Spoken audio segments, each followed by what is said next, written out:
अस्सलाम वालेकुम एवरीवन। आज की क्लास में हम लोग डिस्कस करेंगे यूनिट नंबर 3 प्रोग्रामिंग फंडामेंटल्स। इसमें जो हमारे पास सेक्शन 3.1 है कंप्यूटर प्रोग्राम, इसको आज की क्लास में हम लोग कवर करेंगे। इसको हम लोग नोट से स्टार्ट करते हैं। जैसे कि फर्स्ट क्वेश्चन है, व्हाट इज कंप्यूटर प्रोग्राम। अब कंप्यूटर प्रोग्राम क्या होता है? बेसिकली ये हमारे पास इंस्ट्रक्शंस होती हैं, वेल डिफाइंड इंस्ट्रक्शंस होती हैं जो कंप्यूटर को बताती हैं कि हमें क्या टास्क परफॉर्म करना है और किस तरह से प्रॉब्लम को सॉल्व करना है। अब इसमें क्या होता है कि एक प्रोग्राम होता है जो कि इनपुट ले रहा होता है, यूजर से लेता है या किसी और प्रोग्राम से लेता है। इनपुट लेने के बाद जो इनपुट के अंदर इंस्ट्रक्शंस होती हैं उसको वन बाय वन प्रोसेस करता है, उसके ऊपर एग्जीक्यूशन परफॉर्म करता है, उसको रन करता है और लास्ट में फिर हमें उसका रिजल्ट प्रोवाइड करता है। अब इसके अंदर कुछ इंपॉर्टेंट पॉइंट्स आ जाते हैं, जैसे कि इंस्ट्रक्शंस एंड कोड में क्या डिफरेंस है या इंस्ट्रक्शंस और कोड क्या होती हैं।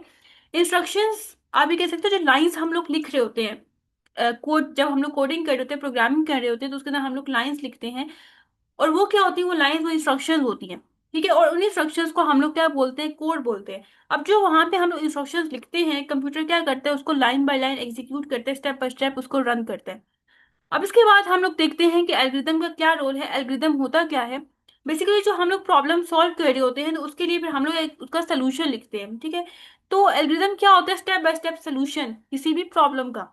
तो वो ये कह रहे हैं कि जो स्मॉल प्रोग्राम होता है उसके अंदर जस्ट एक ही एल्गोरिदम यूज होता है, लेकिन जो लार्ज प्रोग्राम होता है उसके अंदर मल्टीपल एल्गोरिदम्स यूज होते हैं। अब इसका क्या मतलब है कि एक स्मॉल प्रोग्राम की हम लोग एग्जांपल ले लेते हैं, जैसे कि कैलकुलेटर है। ठीक है, अब उसके अंदर हम लोग क्या करेंगे? उसके अंदर हम लोग दो नंबर्स को ऐड करेंगे, वो हमें जो है वो दो नंबर्स हम लोग इनपुट देंगे, वो उसको ऐड करके हमें आउटपुट दे देगा। अब उसमें क्या हो रहा है? जस्ट कैलकुलेशन परफॉर्म होती है। ठीक है, एडिशन मल्टीप्लिकेशन इस तरह से जो है वो डिफरेंट ऑपरेशंस परफॉर्म हो रहे होते हैं। तो उसके लिए जस्ट एक ही एल्गोरिथम यूज होगा। लेकिन अगर हम लोग लार्ज प्रोग्राम की बात करें तो अब इसकी एग्जांपल में यूट्यूब ऐप हो जाती है। अब क्योंकि उसके अंदर मल्टीपल टास्क को परफॉर्म किया जा रहा है, जैसे कि हम लोगों ने अगर कोई वीडियो सर्च करनी है तो वो भी एक टास्क है, तो उसके लिए हम लोग एक अलग से जो है वो एल्गोरिदम, एक सर्च एल्गोरिदम को बनाएंगे। फिर इसी तरह से अगर रिकमेंडेशन वीडियो का एक टास्क है, उसके लिए हम लोग एक अलग से एल्गोरिदम बनाएंगे, रिकमेंडेशन एल्गोरिदम।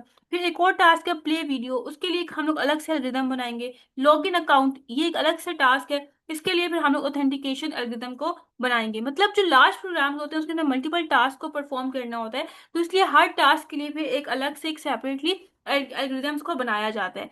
अब इसके बाद आ जाते हैं कि जो प्रोग्राम्स होते हैं वो किस तरह से एग्जीक्यूट करते हैं। ठीक है, अब उसका एक प्रॉपर स्टेप होता है। जो वो प्रोग्राम होता है सबसे पहले वो हार्ड डिस्क के अंदर लोकेटेड होता है। ठीक है, जैसे कि इसका जो फर्स्ट पॉइंट है वो क्या लिखा हुआ है? Program stored on disk memory, की वो हार्ड डिस्क के अंदर या एसएसडी के अंदर स्टोर हुआ होता है। अब जब उसके ऊपर एग्जीक्यूशन परफॉर्म करनी होती है, उस प्रोग्राम ने अगर रन होना होता है, तो वो किस में आ जाता है? वो रैम के अंदर आ जाता है। ठीक है, तो इसीलिए यहाँ पे जिसका सेकंड पॉइंट है कि it is loaded into main memory, कि वो मेन मेमोरी के अंदर लोड होता है। फिर थर्ड पॉइंट क्या होता है कि सीपीयू क्या करता है? जो इसके अंदर इंस्ट्रक्शंस होती हैं, जो प्रोग्राम होता है, उसको फेच करता है, मतलब उसको सीपीयू के अंदर लेके आता है। ठीक है, अपने पास लेके आता है ताकि उसके ऊपर एग्जीक्यूशन परफॉर्म की जाए, उसको फेच किया जाए। फोर्थ पॉइंट में क्या है? प्रोसेसर एग्जीक्यूट द इंस्ट्रक्शन, कि जब वो सीपीयू के अंदर आ जाता है तो फिर सीपीयू क्या करता है या प्रोसेसर क्या करता है? उन इंस्ट्रक्शंस को एग्जीक्यूट करता है, उन इंस्ट्रक्शंस को रन करता है। और लास्ट में क्या है कि जब एग्जीक्यूशन परफॉर्म हो जाती है, आफ्टर एग्जीक्यूशन वो रिजल्ट प्रोड्यूस कर देता है। जैसे कि यहाँ पर डायग्राम में भी कुछ इसी तरह से शो किया गया है कि सबसे पहले डिस्क मेमोरी होती है जिसमें हमारा प्रोग्राम होता है। अब उसके बाद अगर उसके ऊपर एग्जीक्यूशन परफॉर्म करनी है तो वो रैम के अंदर आ जाता है। फिर सीपीयू क्या करता है? जो रैम के अंदर इंस्ट्रक्शन होती है उसको फेच कर लेता है और उसके ऊपर एग्जीक्यूशन परफॉर्म करते हैं और उसके बाद फिर आउटपुट उसका शो कर देते हैं। अब हम लोग यहाँ पे देखते हैं कि मेन मेमोरी क्या होता है, मतलब जिसे हम लोग रैम भी बोलते हैं। अब ये क्या करता है? ये टेम्पररी जो प्रोग्राम इंस्ट्रक्शंस होती है उनको स्टोर करता है। ठीक है, और अब जो रैम होता है वो फास्टली एग्जीक्यूशन जो है वो परफॉर्म करने में हेल्प कर रहा होता है। सीपीयू क्या करता है? जिसे हम लोग प्रोसेसर भी बोलते हैं, ये इंस्ट्रक्शंस को वन बाय वन एग्जीक्यूट करता है। ठीक है, और इसको ब्रेन भी कहा जाता है कंप्यूटर का। अब हम लोग आ जाते हैं इसकी टाइप्स की तरफ। कंप्यूटर प्रोग्राम्स की टू टाइप्स होती हैं, एक है इंटरैक्टिव प्रोग्राम और एक होता है बैच प्रोग्राम। इंटरैक्टिव प्रोग्राम में क्या होता है कि जो प्रोग्राम्स होते हैं वो इनपुट लेते हैं, यूजर से ले लेते हैं या किसी और प्रोग्राम से ले लेते हैं, मतलब इन्हें इनपुट की जरूरत होती है, तब जाके वो उसके ऊपर प्रोसेसिंग करते हैं और आउटपुट हमें देते हैं।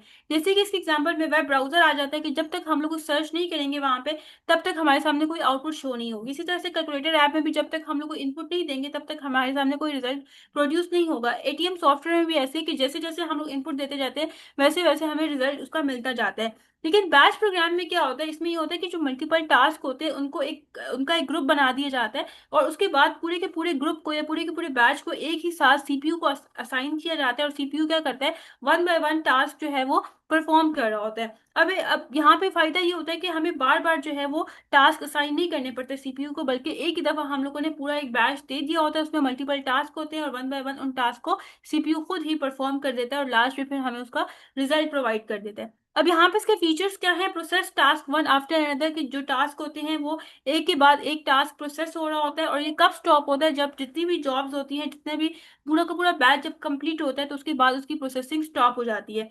जैसे कि यहाँ पे इसके एग्जांपल है प्रिंटर क्यू सिस्टम।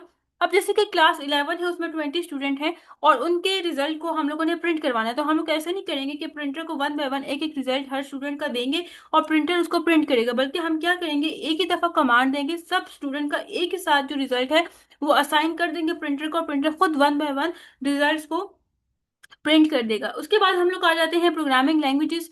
जो कंप्यूटर प्रोग्राम्स हैं वो प्रोग्रामिंग लैंग्वेजेस में लिखे जाते हैं, जैसे कि सी प्लस प्लस हो गया, सी लैंग्वेज हो गया, जावा हो गया। अब जो लैंग्वेजेस होती हैं ये क्या प्रोवाइड करती हैं, आपको रूल्स प्रोवाइड करती हैं, कीवर्ड्स प्रोवाइड करते हैं, सिंटेक्स प्रोवाइड करते हैं। अब जब भी हम लोग कोड लिखते हैं प्रोग्रामिंग लैंग्वेज में, तो उसको एक लिखने का तरीका होता है जिसे हम लोग सिंटेक्स बोलते हैं। ठीक है, जो कोड होता है, जो लाइंस ऑफ इंस्ट्रक्शंस होती हैं, वो हम लोग एक सिंटेक्स को फॉलो करते हुए लिख रहे होते हैं। अगर हम लोग सिंटेक्स को फॉलो नहीं करते तो फिर उसके एरर्स आते हैं। अब सिंटेक्स क्या होता है, syntax the rule for writing code correctly in programming language के रूल्स होते हैं कोड को लिखने का, और हमें वो फॉलो करना होता है करेक्टली, हमें उस सेंटेक्स को लिखना होता है। अगर गलत होगा सेंटेक्स तो क्या होगा कि जो प्रोग्राम होगा वो एरर देगा। ठीक है, उसकी जो एग्जीक्यूशन है वो भी ठीक तरीके से परफॉर्म नहीं होगी। अब उसके बाद हम देखते हैं कि कंपाइलर क्या होता है। कंपाइलर बेसिकली ट्रांसलेटर के तौर पे एक्ट कर रहा होता है, कि जो हम लोग प्रोग्राम लिख रहे होते हैं बेसिकली वो किस में होता है, वो हाई लेवल लैंग्वेज में होता है। ठीक है, तो अब कंप्यूटर को तो हाई लेवल लैंग्वेज समझ नहीं आती, तो वो फिर ट्रांसलेट कर देता है किसमें, मशीन लेवल लैंग्वेज में। Machine level language binary language होती है जो कि कंप्यूटर अंडरस्टैंडेबल होती है, जिसमें 0 और 1 में जो है वो बिट्स होती हैं। ठीक हो गया, तो अब ये कौन कन्वर्ट करता है, हाई लेवल लैंग्वेज में जो कोड लिखा होता है इसको मशीन लेवल लैंग्वेज में कौन कन्वर्ट करता है, कंपाइलर कन्वर्ट करता है। इसके अलावा कंपाइलर क्या काम होता है कि जितने भी सिंटेक्स एरर होते हैं उसको भी चेक करता है, और ये क्या करता है, कन्वर्ट करता है हाई लेवल लैंग्वेज में कोड को मशीन लेवल लैंग्वेज में।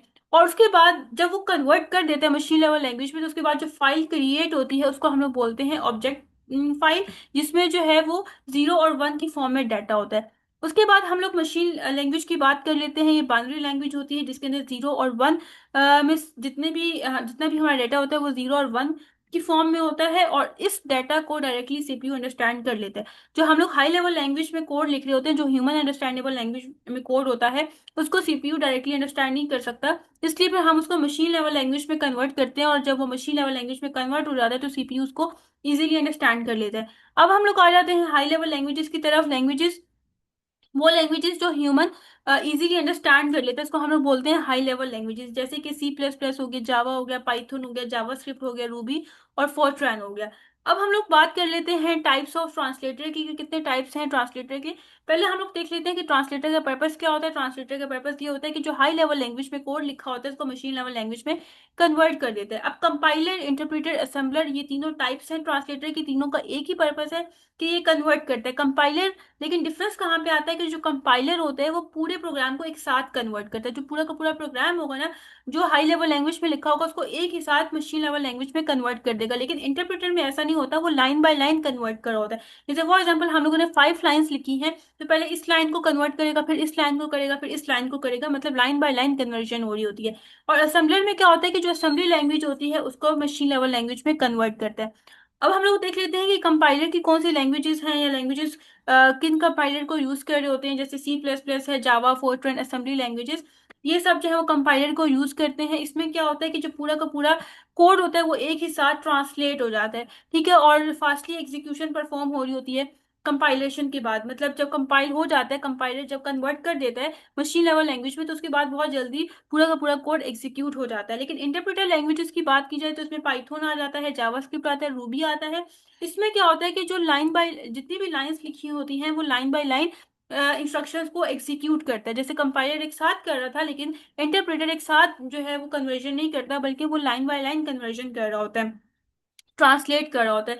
ये ज्यादा फ्लेक्सिबल है। फ्लेक्सिबल यहाँ पे क्यों लिखा हुआ है, क्योंकि इसका पर्पस ये है कि देखें ये लाइन बाय लाइन एग्जीक्यूट कर रहा होता है कोड को। तो अगर फॉर एग्जांपल अभी इस लाइन को एग्जीक्यूट करें, तो आगे अगर किसी लाइन में अगर हम लोगों ने चेंजेस करनी है तो हम लोग कर सकते हैं। लेकिन कंपाइलर में ऐसा नहीं होता, क्योंकि वो तो एक ही साथ पूरे के पूरे कोड को कन्वर्ट कर देगा। तो हम लोग कैसे उसको चेंज उसके अंदर चेंजेस करेंगे। लेकिन इंटरप्रेटर के अंदर हम लोग चेंजेस कर सकते हैं अपनी टेस्टिंग के लिए, कि अगर फॉर एग्जांपल हमें टेस्ट करना है कि अगर हम इसमें कोई चेंजेस कर लें तो उसके बाद क्या रिजल्ट आएगा, तो वो हम लोग कर सकते हैं। इसका डिफरेंस हम लोग देख लेते हैं। कंपाइलर क्या करता है, कन्वर्ट होल प्रोग्राम टुगेदर, कि पूरे के पूरे प्रोग्राम को एक साथ कन्वर्ट करता है। लेकिन इंटरप्रेटर में ऐसा नहीं होता, ये लाइन बाय लाइन कन्वर्जन कर रहा होता है। कंपाइलर जो है वो फास्टली एग्जीक्यूट करता है, जबकि इंटरप्रेटर जो है स्लोअर होता है। ठीक है, एग्जीक्यूशन में बहुत जो है वो टाइम ले रहा होता है जब ये प्रोग्राम को एग्जीक्यूट करता है।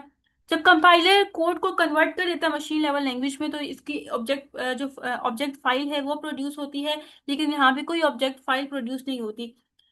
इसके अंदर कौन सी लैंग्वेज आ जाती है, कंपाइलर के अंदर C++, जबकि इंटरप्रेटर के अंदर पाइथन लैंग्वेज आ जाती है। नेक्स्ट क्लास में हम लोग डिस्कस करेंगे नेक्स्ट सेक्शन को, which is 3.2 section Python and overview. इसमें हम लोग पाइथन का इंट्रोडक्शन देखेंगे।